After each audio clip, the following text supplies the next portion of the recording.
What if the forecast predicted high winds 10 times the speed of sound? An evening downpour of sulfuric acid rain.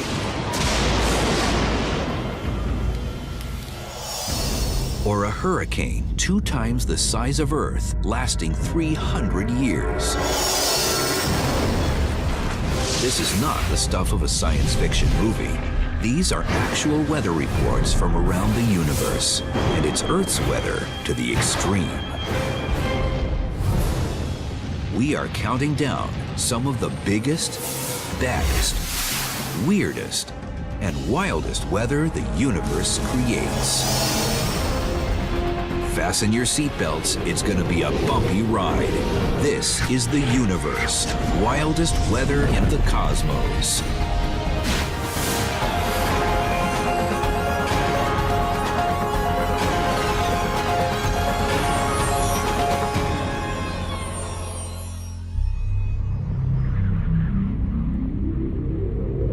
Weather is the state of an atmosphere. We might think we've got it bad on the 3rd planet from the sun, with vicious thunderstorms, oppressive heat, and temperatures so low they're sometimes unbearable. But weather here is a walk in the park compared to weather elsewhere in the universe.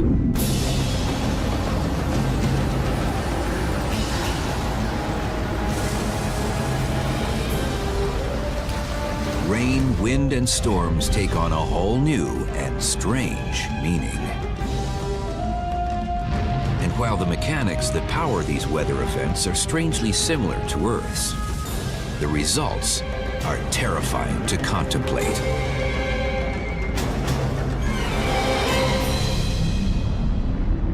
It's 900 degrees Fahrenheit on Venus, hotter than a pizza oven, every day. Mars is bone dry and colder than ice cold. You've got lightning, you've got storms. All those weather phenomena are ultimately driven by the fact that the temperature differences created by uneven input of sunlight are going to cause motions in the atmosphere.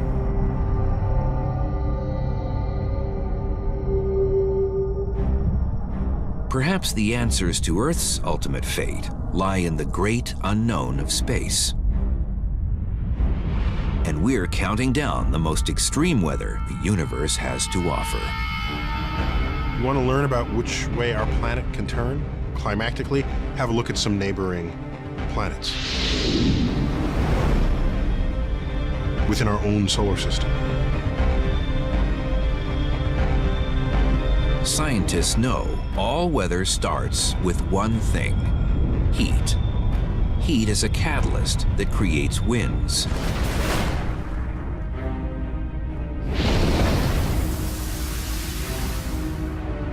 And there are winds on other planets unlike anything Mother Earth has ever seen.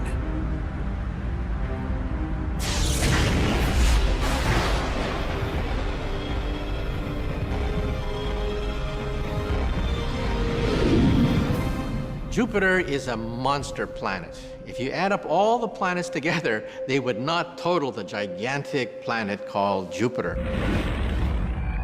Jupiter is the planetary amusement park when it comes to windy conditions. Jet streams on Jupiter are pretty cool. Here on Earth, we roughly speaking have about 1 jet stream per hemisphere.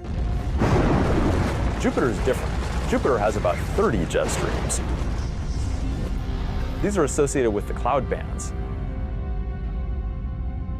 Jupiter's jet streams rip around the planet, running in opposite directions. Defined by different colors and visible on its surface, these jet streams tear around Jupiter's astounding 1,000-mile thick atmosphere. Earth, in comparison, has only a few jet streams and an atmosphere only 100 miles thick. But why so many jet streams? And why winds at all on a planet that doesn't even get a quarter of the sunlight as Earth?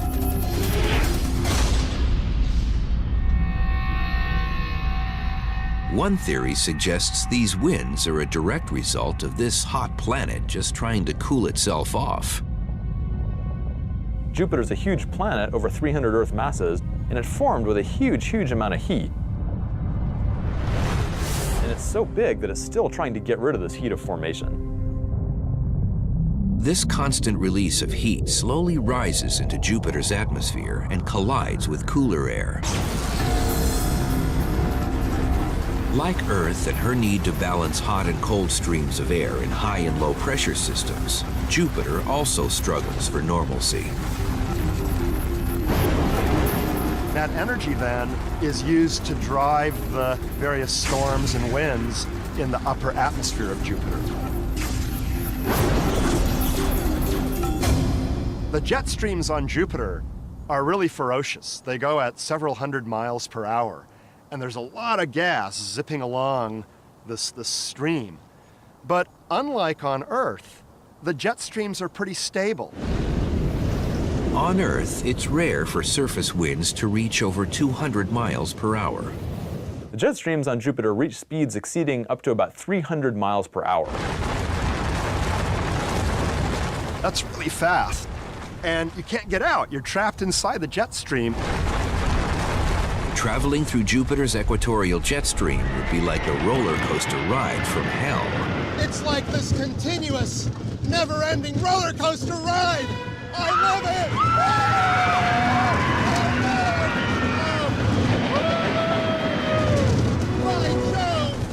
You would be pushed up and down by up to 100 miles.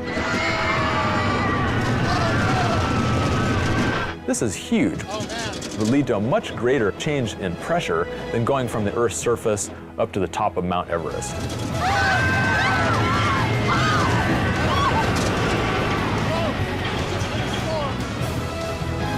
Jupiter's jet streams are pretty impressive, but 300 miles per hour is nothing compared to our next planet.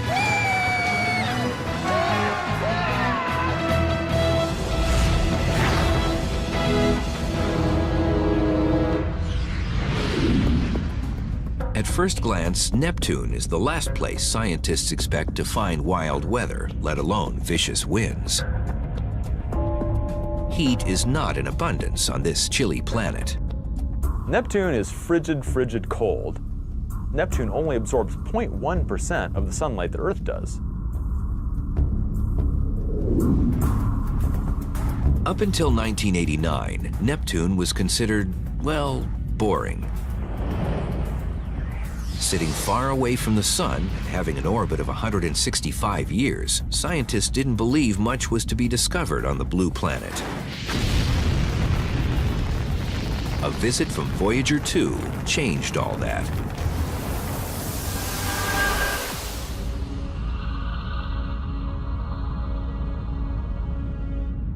As the orbiter zoomed past the planet, scientists were shocked to discover traces of clouds.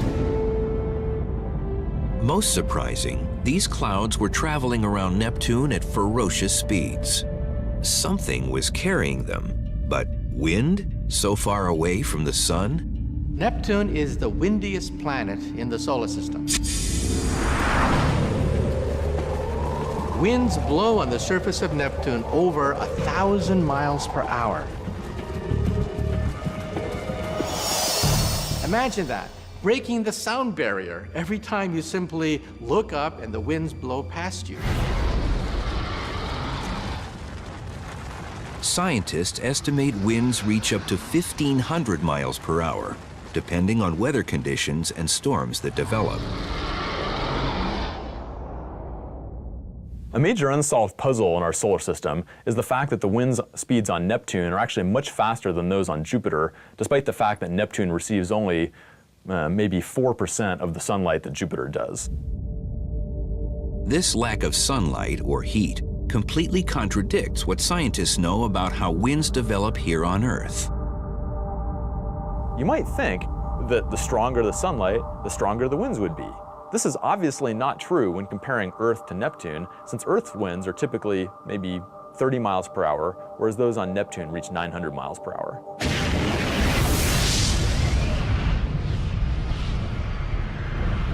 Scientists suspect there is internal heat left over from Neptune's formation billions of years ago, but are perplexed how this internal heat could be enough to drive winds to this speed. There's twice as much heat getting out of Neptune as what the sun is putting in. However, that's not enough to explain the tremendous winds of Neptune. And science has come up with another hypothesis for Neptune's racing winds. A lack of friction might allow these winds to fly uninhibited around the planet. We can be very thankful that there's friction on Earth. Friction comes about when the winds are banging into things like trees and buildings and terrain like mountains. So friction ends up slowing down the winds. Like other gas giants, Neptune has no solid surface. Even though the sunlight is extremely weak, if the friction is also extremely weak, then you can build up very fast winds over time. Neptune's winds are the most impressive in our solar system. But the universe is a big place, and what is a champion here pales in comparison to weather further out in space.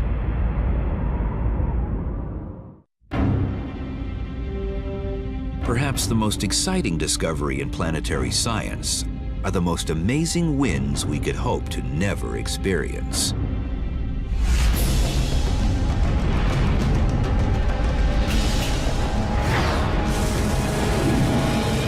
If you want to experience the wildest winds in the cosmos, then hot Jupiters are your destination. Hot Jupiters are a class of exoplanets.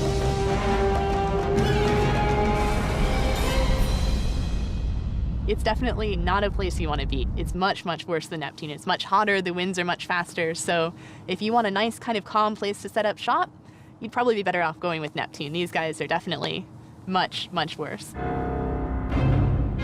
Hot Jupiters orbit tightly around their stars, far closer than Mercury to our own sun. And all that intense heat makes for some wild weather. For comparison, it gets about 20,000 times more light from its star than Jupiter does from the sun.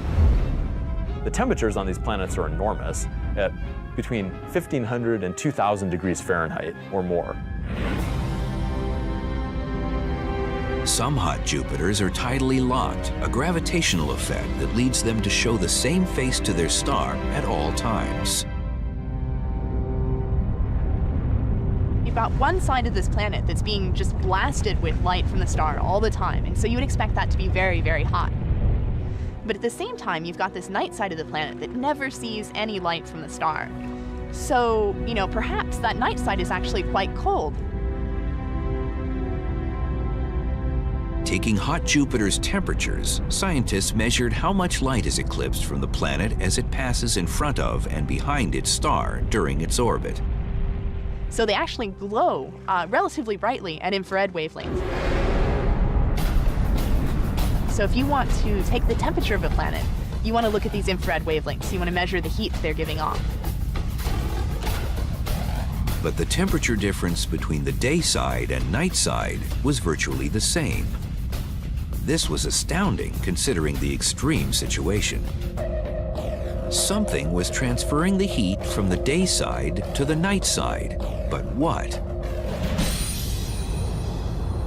Winds traveling at amazing speeds were the answer. And so our models tell us that the winds could be as fast as maybe 6,000 miles per hour. The 6,000 mile per hour winds inferred on some hot Jupiters is much faster than any winds that we know of in our solar system. How fast is 6,000 miles per hour? At that speed, you could travel from New York to Los Angeles in 20 minutes. You've got this incredibly hot day side, and so you've got all this hot gas sitting there on the day side, and sort of what it wants to do is to kind of go rushing around to the night side. Winds are created by hot air wanting to travel to the cold side of the planet. So it's a little bit like a windsurfer. If you come out here on a windy day and you put your sail up, you can really catch a good breeze and you can go flying across the harbor. It's the same thing with these planets. You have such incredibly strong winds that they can really just pick that gas up and whip it all the way around to the night side before it even cools off at all. It's hard to beat weather like that. 6,000-mile-an-hour winds is about as crazy as you can get with a planet. Scientists have learned to expect the unexpected when it comes to weather in space. Sometimes winds become storms, like tornadoes. And galactic tornadoes are unpredictable and behave in rather weird ways.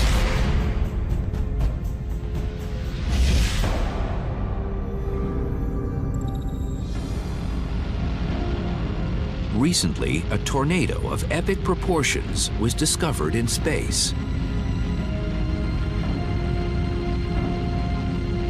This space tornado is a Herbig-Haro object created by winds as the result of a forming star. A Herbig-Haro object is a glowing cloud of gas produced when a high-speed jet of gas smashes into surrounding, essentially, stationary gas. So this high-speed jet heats the stationary gas and causes it to glow.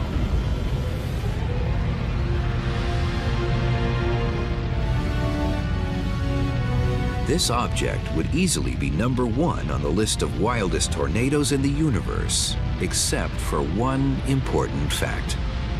It's not actually a tornado. Its shape is very suggestive of a tornado. It has this helical shape to it that looks like it is twisting along, but it's actually not a rotating object like a tornado. Unlike a tornado on Earth, where a vortex of wind creates a conical shape, this tornado is created by magnetic forces, creating a wake of cosmic dust and particles. This one appears to have sort of a spiral shape within it. And that's really kind of weird because most of the others really don't have the spiral pattern. But the cause of the spin is probably different from that of a tornado on Earth.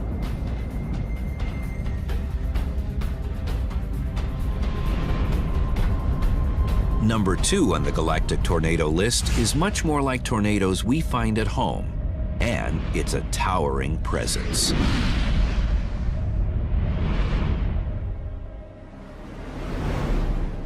They're called dust devils, and they are Mars's answer to a planetary tornado.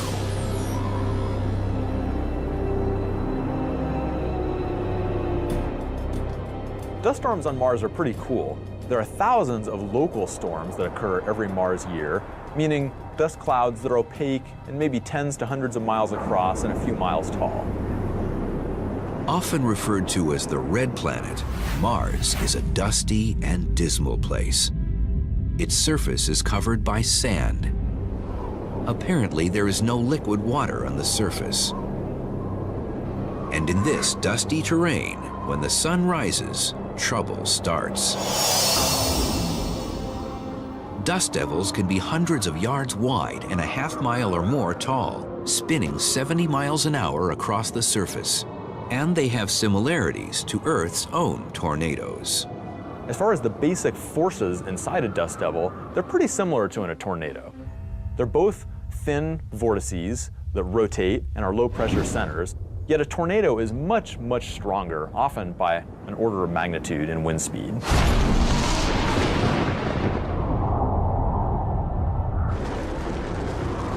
The power of a tornado is undeniable.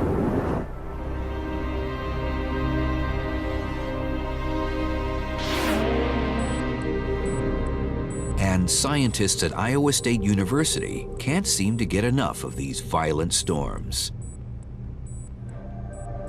Here, they have built the largest tornado simulator in the world to understand vortex formation.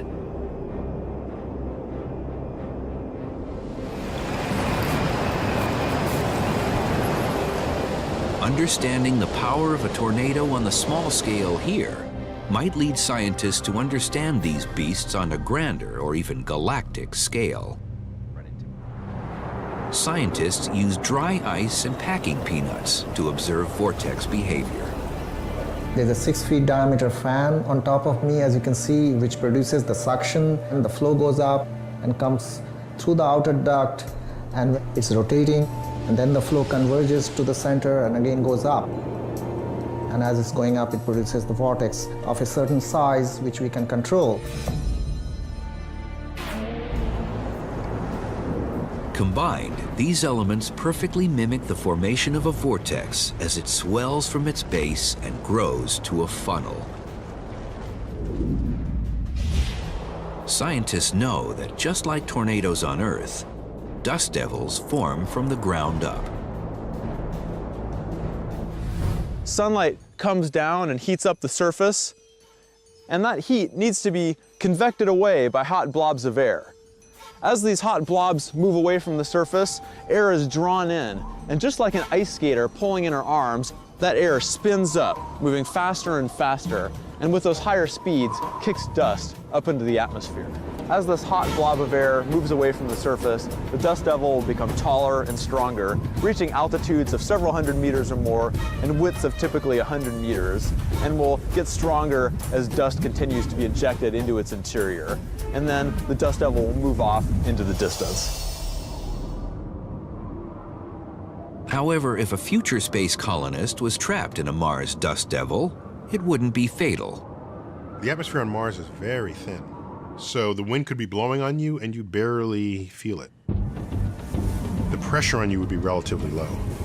So you're not going to say, oh, what was that? I just got bowled over by a dust devil. No, that's not going to happen.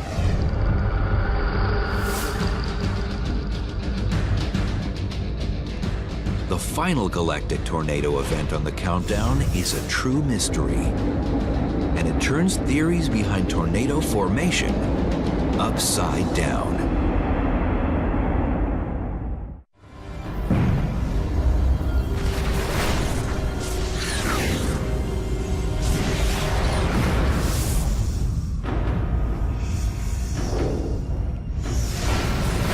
The final tornado on the countdown is double trouble.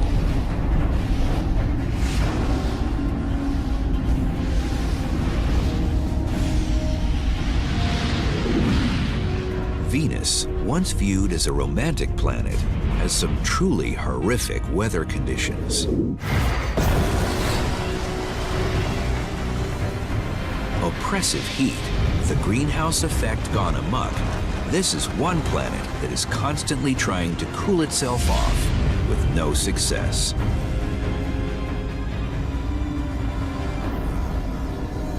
Venus is a fascinatingly hostile place.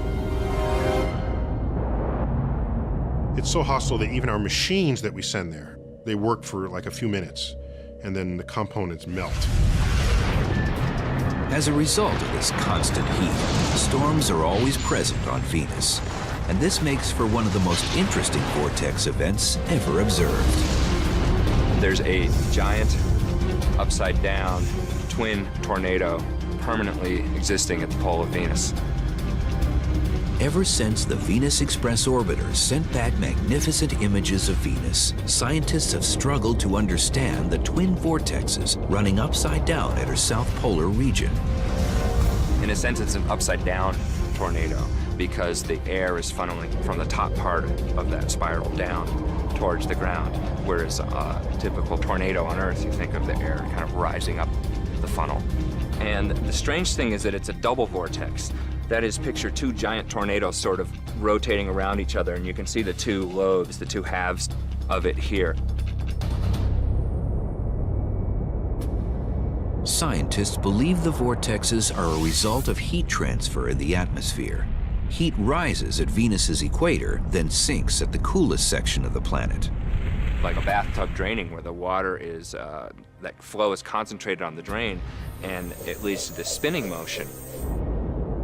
Why it's a double vortex, we don't really understand. That is still mysterious. This storm is an enormous presence on Venus. It's thousands of miles across. The winds it generates are hundreds of miles an hour. And these vortexes are a permanent fixture on Venus.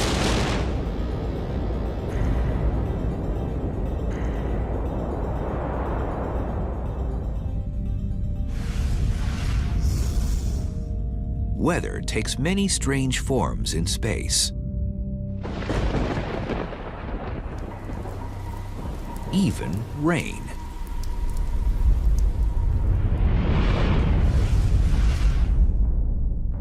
But other planets have atmospheres made up of different chemicals.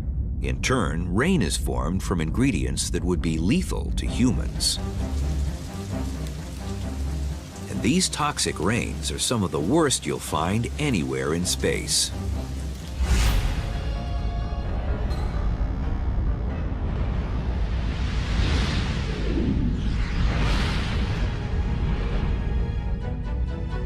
Far out past the rings of Saturn lies the second biggest moon in the solar system.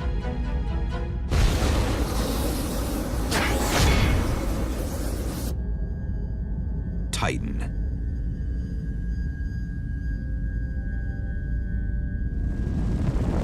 In 2005, the Huygens-Cassini probe pierced Titan's atmosphere, landing on its surface. What it discovered was a place with features eerily similar to Earth's. Titan is the only planetary body in the solar system that has seas, like Earth. In fact, I regard Titan as a deranged version of Earth. Scientists were excited to discover mountains, washes, even lakes the size of Lake Superior. And the liquid that fills Titan's lakes and rivers isn't water. It's methane. I wouldn't want to go swimming in one of those lakes. They're liquid methane, which is extraordinarily cold. And that means when condensation occurs on this planet, it rains methane.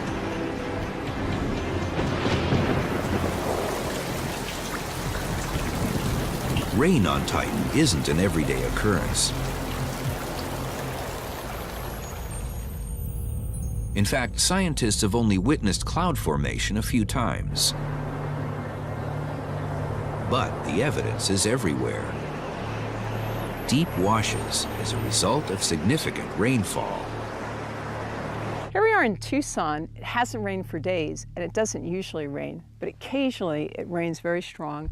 And we get a lot of water coming through this wash and eroding this wall. This is the same kind of evidence we see on Titan,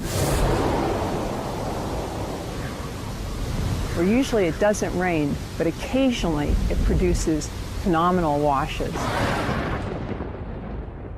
Rainstorms on Titan might be pretty violent. We see lots of erosional patterns on the surface that suggest that some of these storms have been pretty powerful. Scientists believe it takes time for a storm to develop on Titan. And every once in a while, enough clouds build so a rainstorm occurs. So what if we do see a storm here? What would it look like? Well, the big ones are incredible. They would cover the sky from one end to the next. And we would eventually start seeing these very gently falling drops, much slower than the rain that you have on Earth. In fact, everything would seem to be in slow motion. The winds would be a little bit slower, and the drops would gently land, and they wouldn't be water. They would be natural gas. Imagine a toxic drizzle with the consistency of waxy crude oil, all at minus 300 degrees. That's Titan.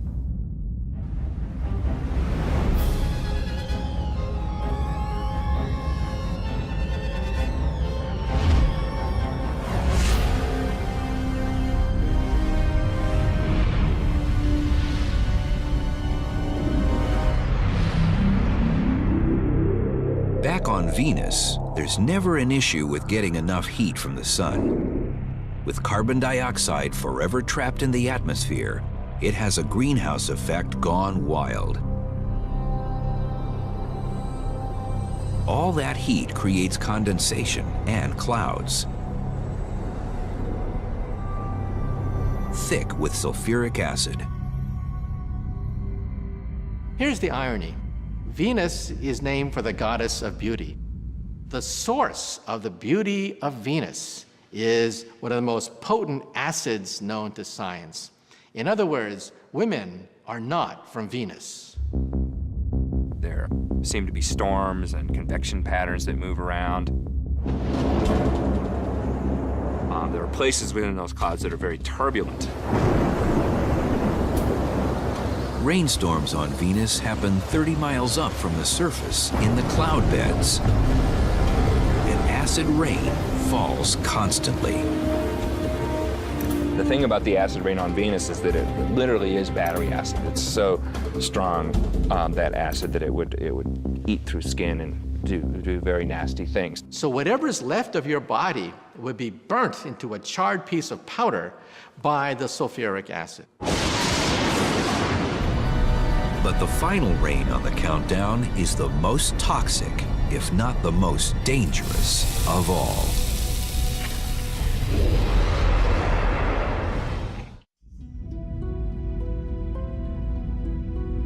Throughout the universe, failed stars called brown dwarfs hide in the shadows. While they're more massive than our largest planet, Jupiter, they are so faint, telescopes have trouble detecting them.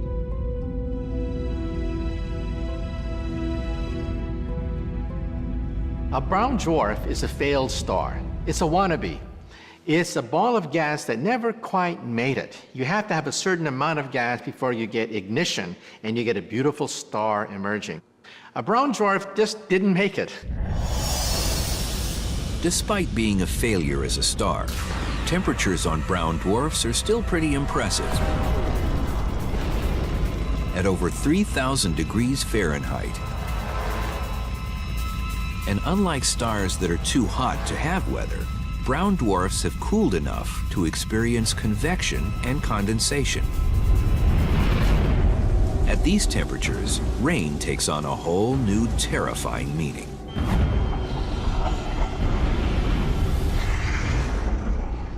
Deep in the atmosphere of a brown dwarf, it's so hot that even iron is a vapor. It's a gas, like water is in our own atmosphere.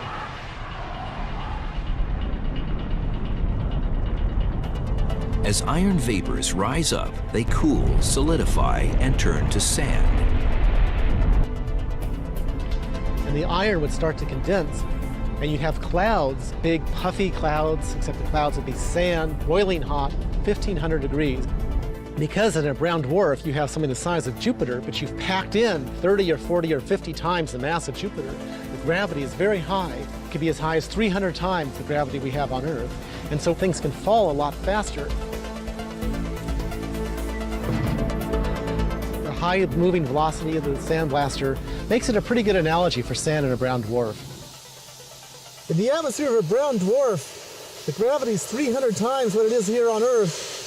And these little sand grains in the clouds would be falling at 70, 80, 100 miles an hour. It'd be a lot like the sand coming out of the sandblaster. This sheet of stainless steel has been warped by the force of the sandblaster. You can imagine the iron rain in the atmosphere of a brown dwarf coming down at 100 miles an hour, what it might do to a sheet like this. These drops of liquid iron, they're maybe 2,800, almost 3,000 degrees Fahrenheit. These drops can really start falling at high velocity, 50, 80, 100 miles an hour. So you can imagine your umbrella would be torn to shreds by this hail of molten iron. It'd be a real rainstorm from hell. This has got to be the worst weather in the universe.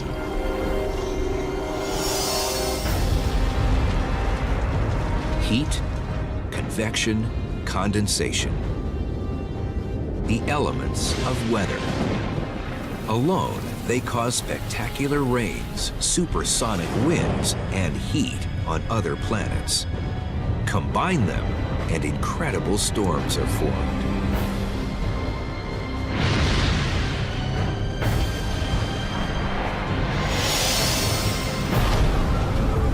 A storm needs a temperature difference. On Earth, every storm is a result of uneven heating by the sun.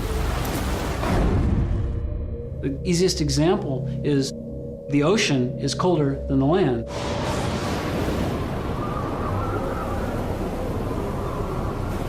Hurricanes, cyclones, and vortexes are the great wonders of weather on Earth.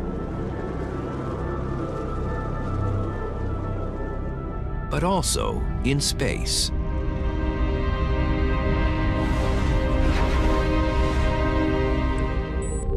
And unlike Earth, where storms last hours or perhaps a few days, some storms in space can last centuries. These hurricanes would make our hurricanes on Earth look like a summer breeze.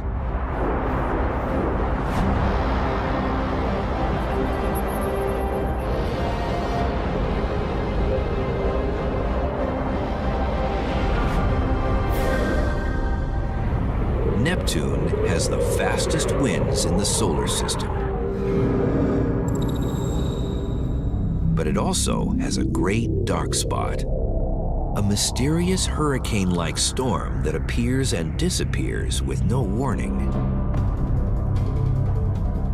It flies around the planet counterclockwise.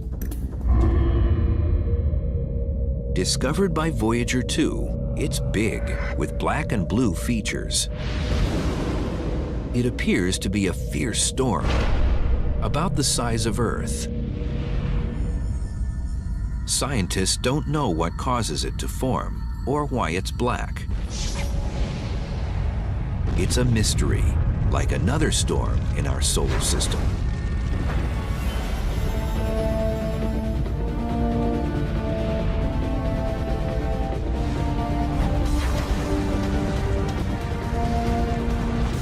Saturn is famous for its magnificent rings, but is a little mysterious when it comes to its atmosphere.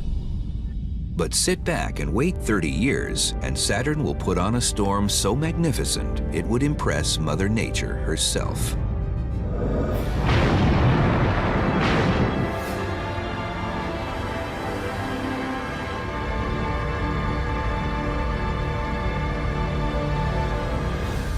It's called the Great White Spot, a gigantic storm that develops every 30 years on Saturn's surface, eventually covering the entire equator.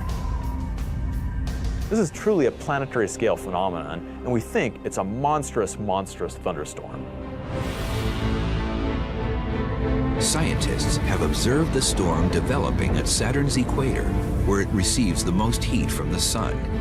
Perhaps heat builds over time and finally bursts into a storm on a planet that has no surface or friction to slow it down. In other words, it's sort of like a vicious circle where once you get the ball rolling, it just rolls down the hill and, the storm goes global. Months later, the storm runs out of energy, only to lie dormant for another 30 years. What the cause or timescale means, scientists truly don't know. But Saturn's Great White Spot is not as powerful or everlasting as our biggest storm in the solar system.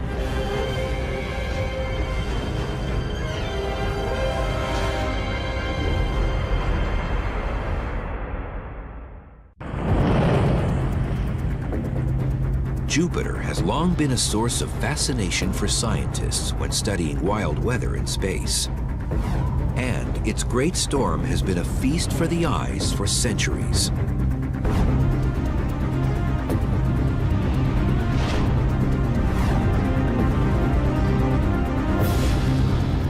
Jupiter is the giant of our solar system, dwarfing all other planets. So it's only fitting its weather also becomes a showpiece of sheer force and incredible size.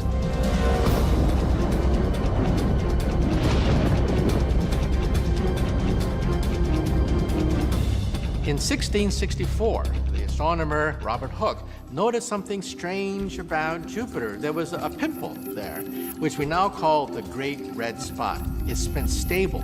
Think of it, a planetary storm, several times the size of the Earth, stable since 1664. This is one of the amazing features of our solar system. The Great Red Spot was named that long before we knew what it was, because you can see it from a telescope on Earth. And so for hundreds of years, people have known about this Great Red Spot. The Great Red Spot is the most impressive storm of our solar system. And it's been churning for at least 300 years. The mother of all hurricanes in our solar system is actually on Jupiter. It's not technically a hurricane, but it behaves very much like one. It has a heat source, it has swirling winds, but it dwarfs anything on our planet. This storm is so big you could take 2 Earths and stick them right inside the storm. The winds are blowing at 300 miles an hour.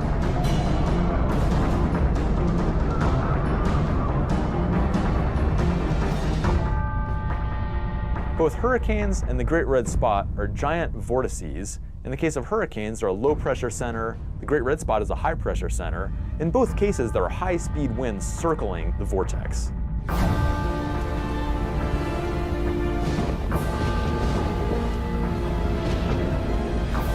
Like a giant eye, the storm continuously circles Jupiter. Wind speeds reach 400 miles per hour, and the giant red spot never seems to dwindle in strength. Powered by the internal heat of Jupiter, it also eats anything in its path. If you're a small vortex and you're in the path of the Great Red Spot, look out. You're going to be gobbled up like a little fish. Scientists believe the lack of friction or surface on Jupiter might allow this storm to churn uninterrupted for centuries more.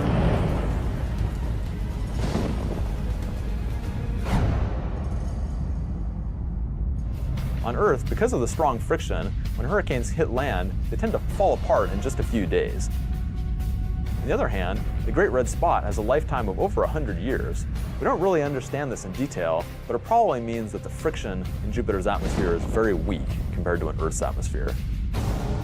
Jupiter is a good example of a planet where the planet itself is what's supplying at least some of the energy to drive a storm that's lasting for centuries.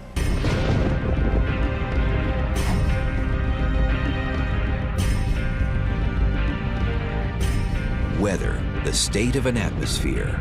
Throughout the universe, familiar weather events on Earth are played out in fantastic ways on other planets. But why study weather on other planets at all? If you only ever study Earth for examples to understand Earth, you may be missing a much broader context in which the phenomena that you're trying to describe is embedded. So, for example, we look at Earth and we talk about a greenhouse effect. You want to learn about it, go check it out. Look at Venus. The urge is to believe that all your solutions to your problems on Earth can be found by only looking at Earth. That is short-sighted, bordering on delusional. When we study familiar processes in unfamiliar settings, it really tests whether or not we understand what's happening. In terms of the possibility of life on other planets, the understanding the weather patterns is absolutely key. We're one planet of many. The sun is one star of many. We're in an undistinguished part of the galaxy. There's much to be learned by exploring what others say.